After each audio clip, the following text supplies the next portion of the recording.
What's up, everyone? Welcome to another episode of Sports Card Madness, the podcast that focuses on sports cards, collectibles, the hobby, and everything else in between. Today's episode is actually a bonus episode. I had the chance to sit down with Ray Schulte, director of the National, and we talked about the direction of the National, some changes they're considering making, some things they want to keep the same. We talked about innovation in the hobby and how it's changed over the years, and also got into what collecting means to him. It was a really awesome episode. I think you guys will enjoy it, so let's dive in. Now there's a steal by Bird. Underneath the DJ. Kick is on the way, and it is good! It's good! 5 seconds left in the game. Do you believe in miracles? Yes! All right, everybody, welcome to another episode of Sports Card Madness. I have a really special guest here with us, Ray Schulte of the National. He's the communications director for the National Card Show, and I was super pumped. I finally got him on. We finally made the schedules work. He's a busy guy. Ray, welcome to the podcast. Thank you for joining us. Nick, it's great to be here. Thank you for having me. Excellent. So Ray, I basically just said what you do, but I'd love to hear what you do for the National in your own words, and I think the audience would love that as well.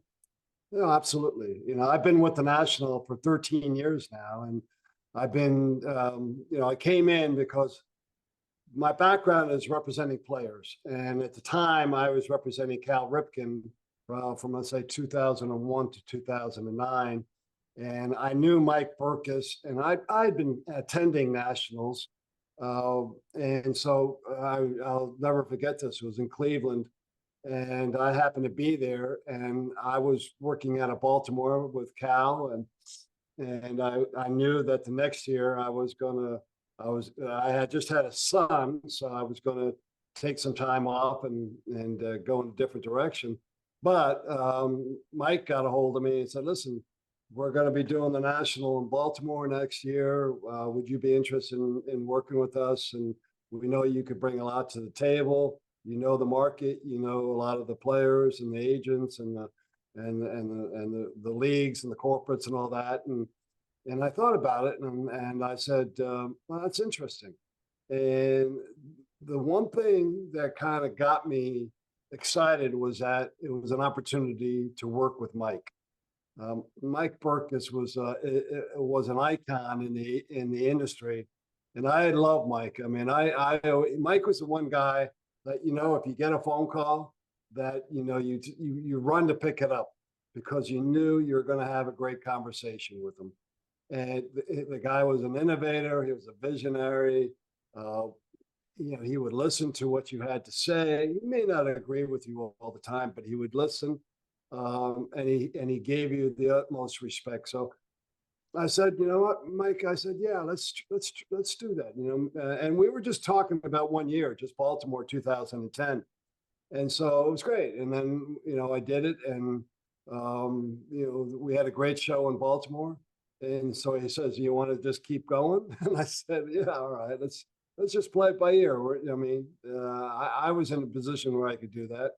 And he was fine with it. So next year, 2011, came back to Baltimore, 2012, and finally, I was really getting excited about it because for me, it was more about learning about the industry. I was liking what I saw, kind of behind the scenes, working with people.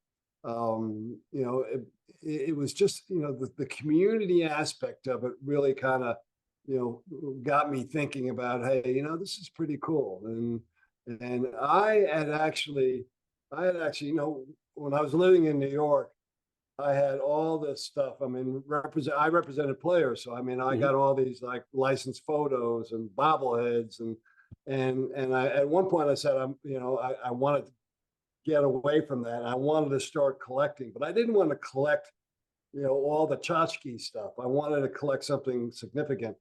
And you can see behind me, my choice was movie posters. And for me, it was all about, and I say this all the time, it's not about whether you have a signed baseball or a signed photo or a trading card. For me, it's about collecting. It's about collecting, and you can collect anything. And back then maybe it was just like, well, memorabilia and trading cards, but my mother used to collect spoons from airports, and I never understood why she did that. But now, if you put on a collector's mentality, a mindset, like with the movie posters, it's not just that I go and grab movie posters. There's a set understanding of what I'm collecting. In other words, it's got to be pre 1960. It's got to be USA. It's got to be mint condition. It's got to be sports related, or some of the other like Abbott or Costello or whatever. But it's focused, and it's the chase, it's the relationships, it's all that. But it's not just collecting anything. That's my collecting, and so that's what I enjoyed. And I enjoyed more other people seeing what they did and how they went about their whole collecting mindset. And so it just kind of evolved. And now this last Chicago was 13 years that I've been doing it, and I've seen the industry evolve. I've seen the industry grow, through thick and thin, the challenges we've had the last couple of years, um, and the success we've had the last few years as a result. We had a lot of momentum in the industry and the national going into the pandemic. And I don't know if people realize that, but when we left Chicago before the pandemic, it was really strong. And I knew we were going to have a lot of momentum the next year. And then obviously in 2020, we had to call it, but it was kind of like the perfect wave for me, because here you have the momentum, and then the pandemic brought out, the other aspect of it in terms of, people getting back into their collections, and, being more attentive to that, and getting involved with people through the social media and all that. And then, for the, last year, I thought we had a great show. And this year we surpassed 100,000 people, attendees. So, the industry's strong. And it's kind of nice to be part of it. The thing I like about this year was the fact that we were able, because we increased the size from 400,000 to 600,000, we were able to bring new companies into the show, companies that ordinarily wouldn't be able to get into the national because we've been sold out for the last 5 or 6 years. And because we've increased the space, they were able to get in. They were able to showcase their technology, what's happening in the industry today.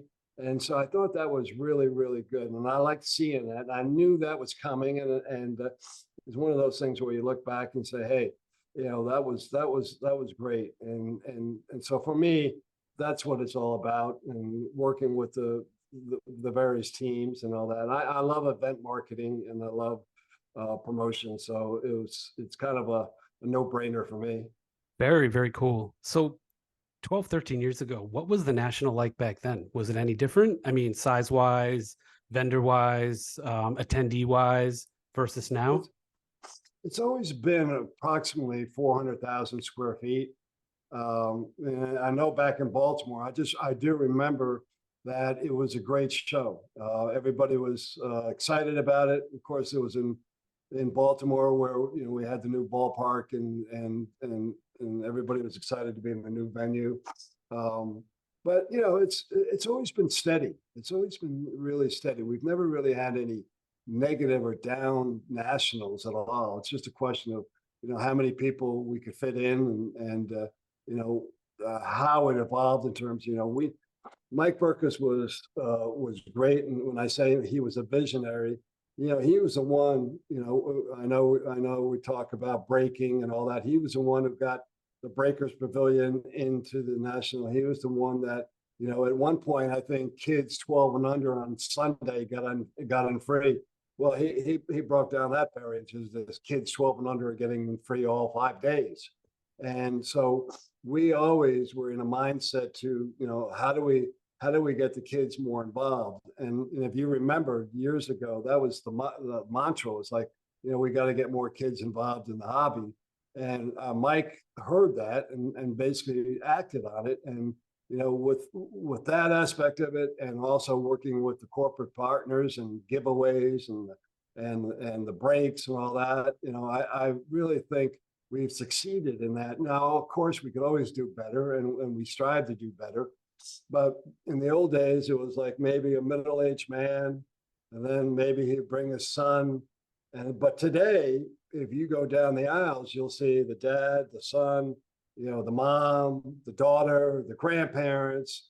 It's something for everybody, and that's very exciting and very rewarding. And I attribute that to all the corporate people and all the exhibitors who understand that and really they pay attention to that, and they deal with that, and they respond to that. I think in the maybe 10 or 15, 20 years ago, I used to do consulting with the leagues, and I used to do shows, and back in those days, a lot of the exhibitors would just sit back and read the paper and just kind of, they have their stuff laid out on the table. Maybe the stuff is the same stuff they've had for 3 or 4 years because they didn't understand how to sell.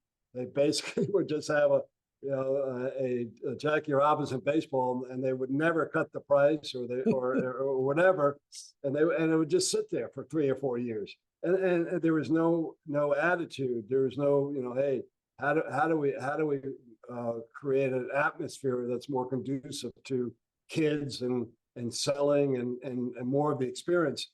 And that's when it changed, though. I mean, if you see our exhibitors today, in corporate and just the regular exhibitors, they are not like that. They are very proactive. They are very engaging. And I think maybe, with the current, the modern training card, that helps out a lot because everybody's asking questions. They want to see this, they want to see that. And you've got to be knowledgeable now. You've got to be, understanding of where you think your customer is coming from, where you think they want to go. So it is much more engaging today, which is a good thing. Mm-hmm. Because now, when somebody comes in, it's that experience that I always say the national. For me, it's not about buying, selling, or trading. It's just having that experience of coming down to the national and walking in. You don't have to buy anything. You don't have to trade or sell anything. You can come, and I tell this to the mainstream media too. It's like, you can just come down there and just walk the floor and have a heck of a time. Right. Listening to stories, seeing vintage items, seeing, celebrities. And of course, it's a who's who. We had over 150 athletes there this year. And what we're doing, and we have a whole new group that's managing the national now. And fortunately, they asked me to stick on and go forward with. So I'm really honored and excited about that, because what that does is the new group that's coming in, they're very, very more visionary and creative. So it gives me the opportunity to do a lot of things that I just couldn't do in the past, but it's more about the on-site experience. Right. And so you'll see in Cleveland, you'll see a little different, maybe a little more upscale in terms of the experiences that that the attendees and the exhibitors are gonna have at their fingertips. So yeah, no, I totally agree. Even at the local card shows, the atmosphere. My 8-year-old son, he walks in. They have kind of local guys doing autographs and stuff, and it's a nice vibe. And eventually, he'll be a little bit older, and I'll take him to the national. So Ray, I had a question. You mentioned the Breakers Pavilion. Were they breaking back 12, 13 years ago? When did that start? Well, I know it started in Cleveland because Mike Burkus came up to me and he said, "Ray, we've got this this concept where we want to put like an area, just like the TriStar Autograph Pavilion mm-hmm. is an attraction unto itself." He goes, "Well, we want to do the same with Breakers." David Gelfman he basically had been doing this. He was bringing in some breakers but it wasn't themed. It wasn't like a specific area. And so Mike saw that and talked to David, and so David orchestrated it. But it was back in Cleveland a few years ago that that kicked off. And you know, I'm not a card guy per se. I used to collect vintage cards, but I always thought that it was good for the industry because it got people again engaged. It got people thinking about cards in a different perspective, and I always like the idea of you can go in a break and maybe if you just want to collect Chicago Cubs players or Giants players, you had that ability to do that, and so I always thought that was good, and it's still testing time, but when I talked to David, it's still popular at least within the national. I don't know all the politics about about who's who and breaking and giving product and all that, but I do know that it's still a focal point. We may do a few things different this year with the main stage. Main stage has been in the Breakers Pavilion. One of the things that we will be doing is looking at that and making that more up to date, more maybe social media related, maybe more interviews with athletes, and so we're going to make it a much engaging experience for our attendees, and so we'll see. But the Breakers Pavilion will be back, and we'll hopefully we'll do some more things, exciting things in terms of planning promotion with them. Yeah, you mentioned the athletes, and it's such a focal point, right? Like you've got this big tent, and they're just it's like Kareem Abdul-Jabbar this year signing autographs, and Derek Jeter is roaming around, and it's just it's amazing, especially for the kids, right? They're like, wow, that's a lot of athletes. Have you ever thought about in the future doing something like I don't know, catch a football from an athlete, or run a 50-yard dash against one, or I don't know, whatever, like play a game of horse or something like that?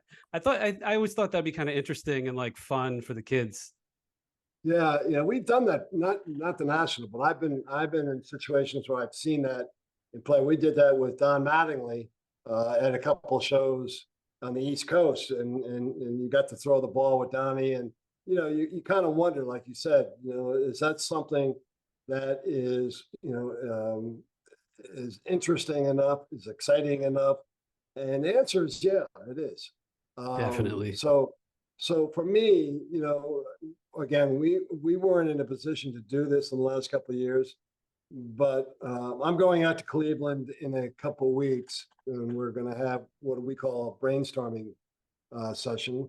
It's great. The new guys are just fantastic, and they wanted me to come out and talk to them about just like what we're talking about now. What can we do to enhance the experience, to make it so it's not just it's not a ho hum just trading cards and memorabilia, because we get it, we understand that, we feel that, and so you'll see a little bit of that, and it's all about when it gets to that, it's really more about space and what we can and can't do with the athletes. In the old days, our negotiations, basically TriStar negotiates with the athletes, but it's really been just for the signings. They come in, they sign. We've never really kind of pushed the envelope to where, hey, you can come in, you'll sign, do some photo ops, and maybe do an interview on the main stage, or throw a baseball with somebody. But I have the ability, in the last years, I work with the mainstream media, and we do meet and greets. We did a meet and greet with Freddie McGriff with the Chicago Tribune this year. We did a meet and greet with Angel Reese, the star LSU player. She was fantastic. what we can do and what I'm going to suggest we do is we do meet and greets or maybe a throw or something like that where you can win the opportunity. And we're going to be doing that. That was a pre-show promotion. There are going to be things we're going to do like right on site that day or that week, so you'll be on site and you may be able to win something like that. That's And really that's cool. that's a whole idea. We want you to feel like you come into the show and anything can happen. It's, and be surprised that, hey, you could be on the show floor, you could be, tagging a photo and we may say you won this, come to the main stage and you win an opportunity to meet somebody or to get in a break or throw a football with Joe Montana. So yeah, those are things that we're definitely working on, and I'm excited. I'm really excited about that. It'd be so crazy. I just had this idea 30 seconds ago. What if you got like an insert in a Topps pack, and if they pull it, it's like a Willy Wonka golden ticket, right? Like this ticket gets you dinner at the National with Derek Jeter or something Yeah, like that. yeah. Could you imagine how crazy that would be? That brings up a good point because I love that idea. But remember too, in the old days, when these manufacturers and high profile corporates, they would kind of prepare for this maybe a couple of weeks out, Yeah. maybe 3 or 4 weeks out, they start working on the national. Okay, well, we got to send these people, here's some promotional things we want to accomplish in there. Now, these companies are coming to us like today and wanting to work on something for, next July, Wow. which means it gives us an opportunity to do something like that. Whereas before that was, you couldn't do it because people didn't start thinking about it to the last minute. But now, because of the way the industry has evolved and the way like we get the families and people are accepting a lot of the stuff we're doing, that we can take it to another level and do some creative promotions. There's probably about 6 or 7 companies right now that have called me that said, hey, can we start thinking about doing something that leads up, maybe from January 1st to the National? And for me, that's a heck of a lot more work, but it's really, really a really good idea. And Yeah. so, and I've started working with a lot of the corporate PR agencies, and because again, now within the last couple of years, they want to maximize this experience. Even when we were averaging, I'd say 5 or 6 years ago, we were averaging 50, 60,000 people. And that was good at the time. But now we're up to 100,000.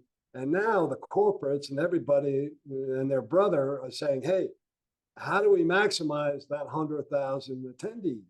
How do we do that? And not only how, but it's worth it now. It's worth us spending time, effort, and money to kind of promote to these people because we know we have them. I mean, our trade night this year was, unbelievable. I mean, it was, remember too, years ago, our trade nights were just basically in the hotels and they were Yeah. self-conducted. Informal. Yeah. Yeah. And then Ryan from Card Collector 2 called me up one day and said, listen, Ray, we're running out of space. And would we consider, working something with the National? We couldn't do it in Chicago, but we were able to do it in Atlantic City, and just from a timing standpoint, and it was great. And then in Chicago this year, I think I was talking to Ryan that we probably had about 5 or 6 thousand people that went through trade night. And when I say 5 or 6 thousand, we probably could fit 1,000, but people come and go, and people were on lines outside. Yeah. And they were waiting to get in. So this year we're thinking, all right, well, that was great, but maybe we're going to do 5 trade nights now, or 4 trade nights. Again, depending upon the opportunities. But so we're thinking ahead in that respect, and we want to add a little bit more to that trade night. My feeling is, trading is great. But if you have a son or a daughter and they want to get into Pokemon, and you go into a trade night, you really and you sit down at a table, um, you really need to know or find out how and who is into Pokemon who can help you. Me, I say let's have it like a 20 by 20 in the corner, just all Pokemon and experts there. So my son can go and talk to them, get educated, and then come back into the room, or back into the middle of the room and sit tables and start talking to people. Or Like the soccer. Pokemon Genius Bar or something like that, Yeah, but I mean, it could be anything. It could be soccer. It right? could be, any TCG or football, baseball. It could be anything. But that's, so you're going to see like trade night evolve into more of a experience now too going forward. So, which is great. Yeah, it's pretty epic as it is now. It's they just take over various lobbies, different areas, Well, so whatever nook and it cranny was they a can find. it was the first time that we had people sitting down in our lobby, in the Nationals lobby, out, where we had the entrance, and they were just sitting down putting all the cards out. I mean, that was the first time. I never even thought that would ever happen, but it's one thing, and I always I understood the excitement behind it, but I didn't think it was to this degree where everybody would just like lay out their cards and try to trade or want to trade and really be successful at it. I mean, Yeah, because for me anyway, again, I could be wrong, but I always see people that are happy, so it's not as if they're there, they can't make a trade, or they can't get some satisfaction or happiness out of it. They actually love that. So it's great. yeah, it's really cool. So one of the things that you mentioned earlier is, getting the moms involved and getting the kids involved, getting the entire family involved. So it's not just, like me, I'm 43 with like a Jackie Robinson ball that sits there for 4 years. Have you ever thought, now I know the National has to be at Chicago every other year. Have you ever thought about something like Disney on, either Florida or California? I mean, that's kind of like, I mean, if you hosted it there, my goodness, you'd have all the moms and all the, the Yeah, daughters coming. yeah. No, I mean, there's a misconception that the National um, really didn't want to move, to any other venues, or hesitant to move, and that's not true. I know that even the former group was very open to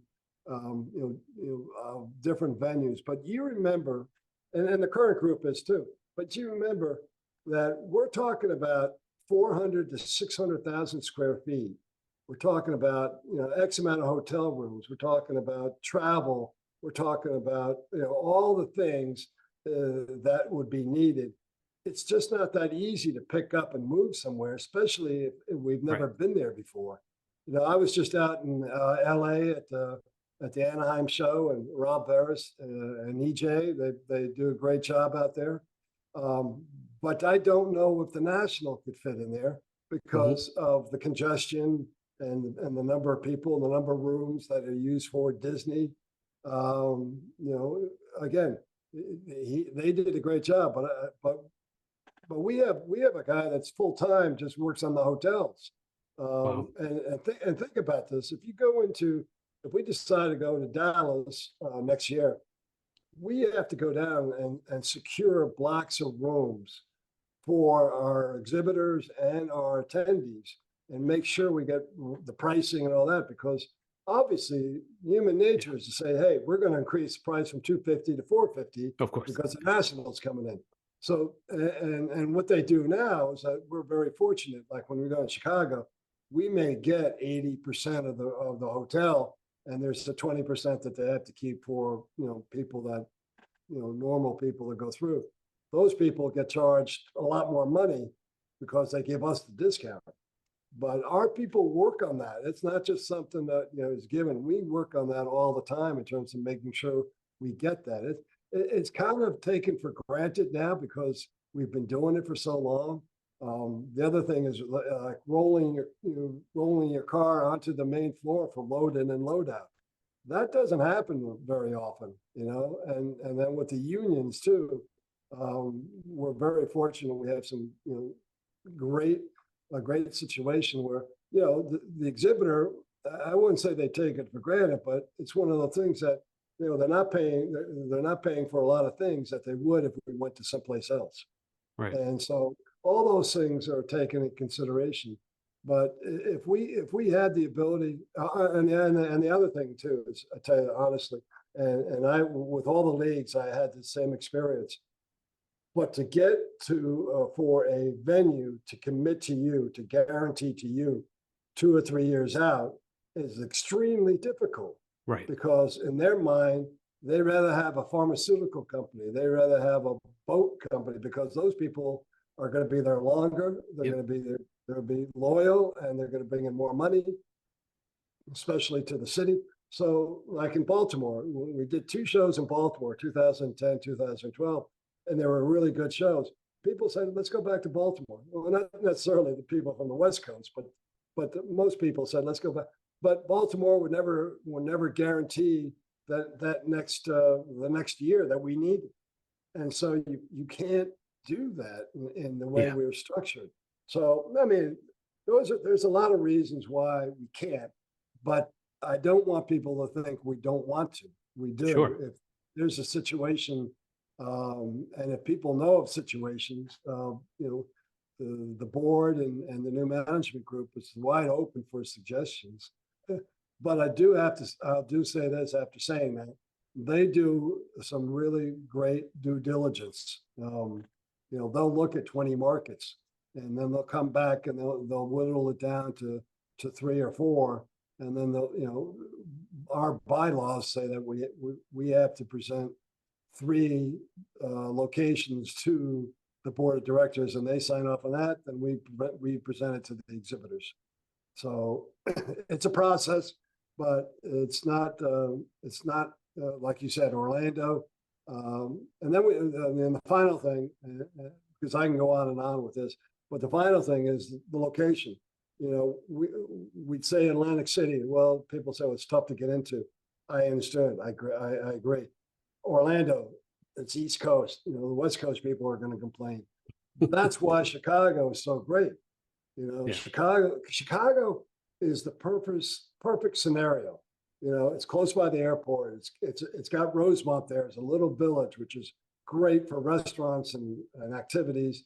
The convention center is fantastic to work with, for 400,000 to 600,000 square feet and 100,000 people. So there's a lot of positives there, but we'll see. We'll always be looking. That's sure. Answer that. Yeah, it sounds like you guys are really, innovating, or at least considering, any and all things. I think the casual card collector, it's easy for them to say, "Oh, just have it here, have it there." They don't understand the selling involved, the relationships involved. The fact that this is such a large venue, there's probably only 20 markets in the country that can even handle it anyway. And, never mind the logistics and all of that too. But it is interesting. It's great that you have a board now that can field these ideas and questions and innovations. Absolutely. Excellent. So I promise not to keep you too long. I just got a couple more questions. The one thing I wanted to ask you, especially from kind of like an old school guy like you, what do you think is the best thing about the hobby right now? And what do you think is the worst thing about the hobby right now? Well, there's no question for me. The best thing, and the reason why I come back and back, it's the community. It's the relationships, and that goes back to what I was saying earlier about coming to the national and not having to buy, sell, or trade. It's all those relationships that you can make, and the people you get to talk to, and the friendships you develop, and there's nothing more satisfying, more exciting than that. Now you throw in social media, and you go to the national, and then you make these friends, and you follow up on social media, and a lot of these people, and I don't do this, but a lot of the exhibitors, the entrepreneurs, I mean, they utilize social media and the other platforms to not only enhance their relationships, but to buy, sell, and trade there too. So it's for me that's what I love about the hobbies. All the relationships that I've made. I wish, and people ask me all the time, like, I mean, I do collect movie posters, but when I go to the show, I I would I would love to be able to spend time just roaming the floor, checking out stuff. I just can't do that. I just don't have the time to do that. I would love to be able to do that. Yeah, But you're like I, a chef that wants to sit down and actually eat the meal, right? yeah. I'm always running from, especially with the 600,000 square feet this year. To go from the TriStar attraction to the corporate area, it took a while, but it's. I mean, I'm not complaining, but it's just one of those things where, I just and I see the excitement and enjoyment on the kids and the parents and the women and all that, and I say, well, you know what, it's all worth it. And Sure. I'm just going to tell you one quick story of why it's so satisfying. And I tell this story quite a bit, but I love it. It's a couple of years ago. I was walking down the aisle, it was packed, and there was a gentleman my height and a son about 13 years old, and there was a Mickey Mantle jersey, and he was looking up the jersey, and they were talking to his son, and I was just curious. I kind of swayed over, walked over, and I was listening to him, and he was saying to his son, looking at the Mantle jersey, he said, that's Mickey Mantle was my idol. He was the guy that I idolized and followed, and and the kid tugged on his dad's sweater. He said, "No, Dad, it's Aaron Judge. He's the GOAT." And and with that, the dad, not expecting it, turned around, and his eyes got like that big because he connected with the son. And for me, having a 14-year-old son, I get it, I understand it, but for him to be able to connect with his son was probably, it was priceless, And I see that a lot. I see that a lot, throughout the show, and not just with the attendees, but with exhibitors too.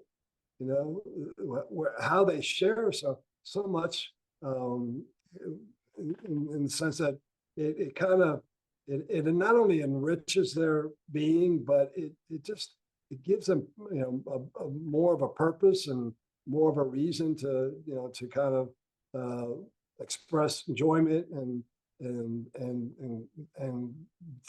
the stories are the best.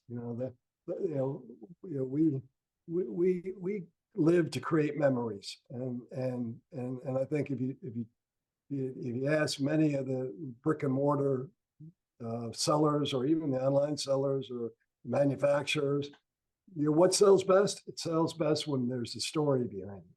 Right. And that's where a lot of stories are told at the National. A lot of stories are looked at and said, yeah, you know what, I get it, I understand it, and so that community, that's what I think about when I think about the hobby. Yeah, excellent. I mean, you don't have to answer, but I was just curious if there's anything in the hobby that you think you'd improve, or that you're not a fan of, or something you're kind of like, that's odd. Is there? I don't know if there's anything that is what I would consider a negative right now. Mhm. I mean, I'm of the mindset that we can always do better. Sure. Whether it's social media, whether it's communication, whether it's just kind of experiences, creating, developing, and all that. I do think that we're going through a real transition in the hobby in terms of what people are thinking. I think a lot of it is kind of unresolved yet, and there's a little bit of apprehension in terms of what's 6 months going to be like, what's a year going to be like. But for the most part, I think when you have the success like the National, it's kind of like, well, you know what, I don't know what's really going to happen in 6 months or a year, but gosh, this industry is so strong right now. I mean, it's not as if we're going to fall apart tomorrow. We may have to endure some changes, but Right. it's not as if like the hobby is struggling and we only got 40,000 people coming to the show and people are panicking. We're not there. So I just feel like, most people I know are optimistic, glass half full, and going to just say, you know what, we're going to just see what happens. And for the most part, I see this with a lot of companies. I mean, I deal with a lot of companies, and I see where when it gets to the point when you think the ship is taking too much water on, they rectify it.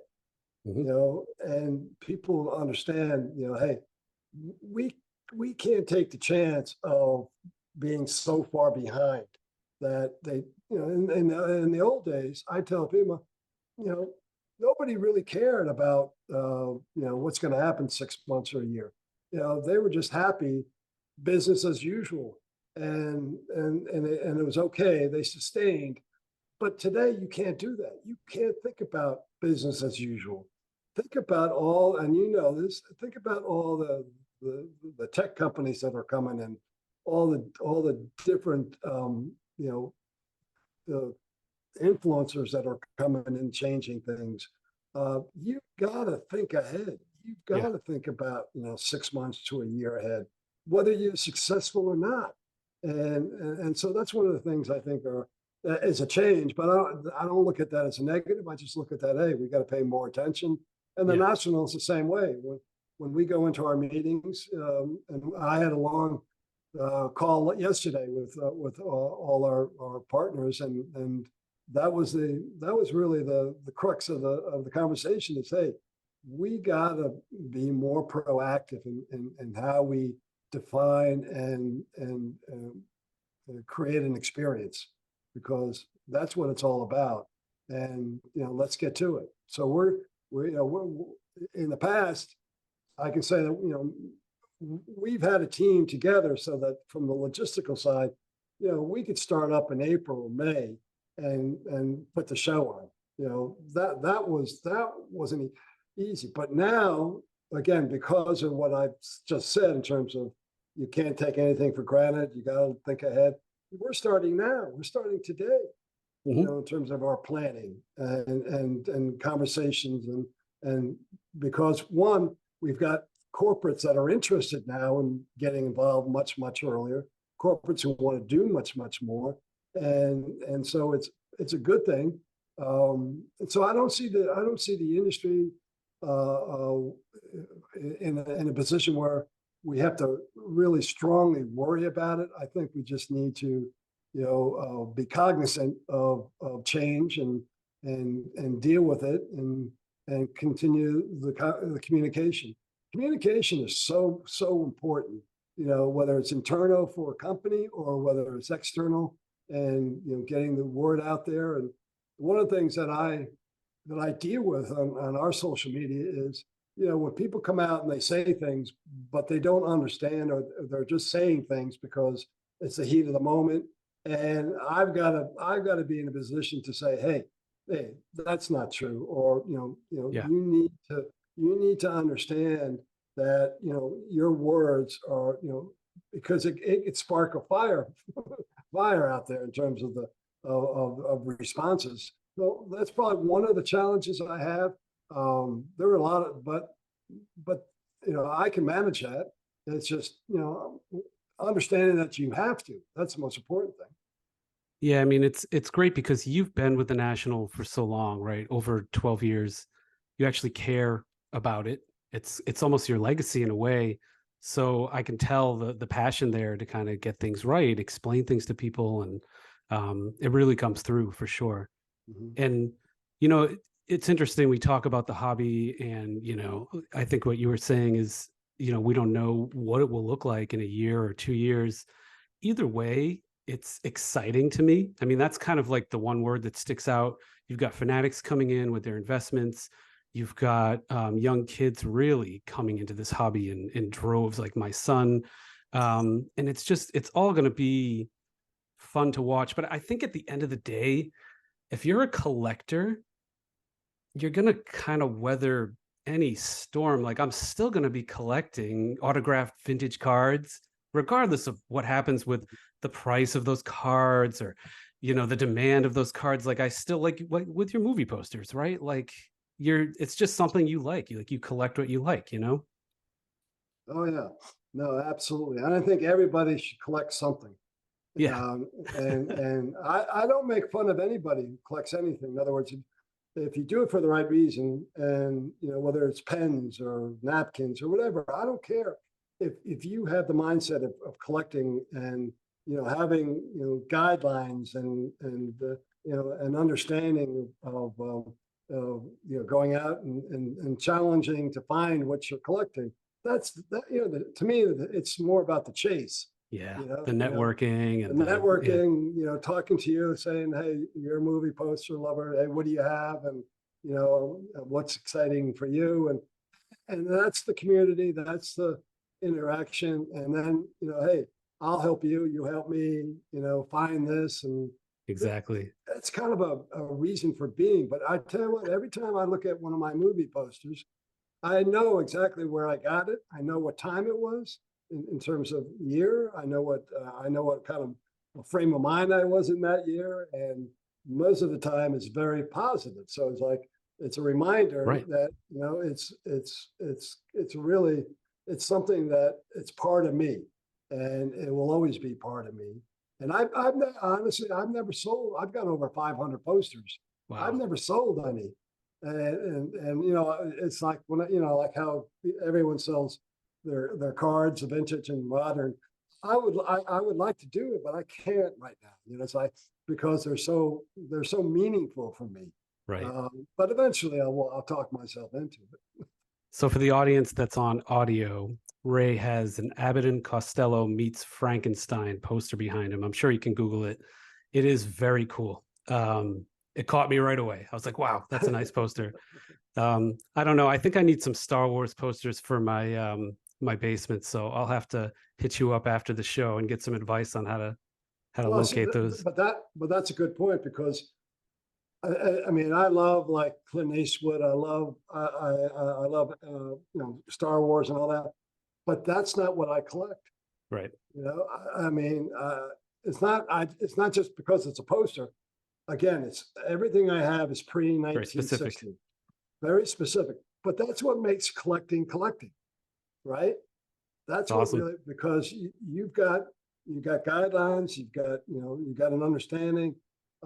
I've expanded mine. Over here, you can't see it, but I have a 3-sheet of Pride of the Yankees, and and I've expanded to like Abbott Costello because I love watching them growing up, the Beatles, and so I've expanded it, but not to the degree that I would get a Star Wars or any of the other popular movies. And so for me, that's what it's all about. Very cool. Very cool. All right. One final question, Ray. We ask everybody this that comes on the pod. If you could get a coffee with any sports figure, and this is an interesting question for you because you've managed so many, a coffee with a sports figure, dead or alive, any time period. So sit down a couple hours, chat. Who would it be and why? That's a really tough question for me. Just got to pick one. Yeah. I mean, I've met him, but I would say Muhammad Ali. And the reason being is I did meet him, and for me there was a total connection, and it's kind of one of those things, like you said. I want to know more about you, more about the way you think, and how you perceive life in general. I mean, and I honestly, I would probably, when I do meet athletes, I don't even talk about sports. I like to talk about just life, and because I know what they've accomplished, but I want to know how they approach life. How do you approach life versus me or somebody else? And so that's what, if I was having a cup of coffee, that's what I would do. I love it. I think that would be Amazing. I haven't heard that one yet, but sitting down with him would just be so cool. Just from a personality perspective, I mean, his personality, it's just so bold, right? He's just one Yeah. of the most brash athletes of all time ever. And yeah, really cool stories. Well, Ray, thank you very much. Just wanted to give you the opportunity. If the audience has questions about the national or ideas, or they just want to get in touch with you about something else, what's a good way for them to reach out or to find you? Sure. Well, nsccshow.com is our website, and the same NSCC show for Instagram. And I post a lot on Instagram, and I just started collaborating a lot with a lot of our exhibitors. And so, if you have photos or if you have experiences from the nationals, just tag us. And I mean, again, because it's all about community. It's all about telling stories, and so even if it's from 5 years ago, if your experience at the national, I'll post it and I'll repost it. And so yeah, follow us on the national NSCC show, and yeah, love to hear from you. Fantastic. Well, thank you very much, Ray. This was an awesome conversation. I'm glad I got to sit down and get a few minutes with you. Thanks again. All right. All right, everyone. Thank you. This has been another episode of Sports Card Madness. You can find us wherever you get your podcasts, Apple, Spotify. We have a YouTube channel as well. And that's the pod.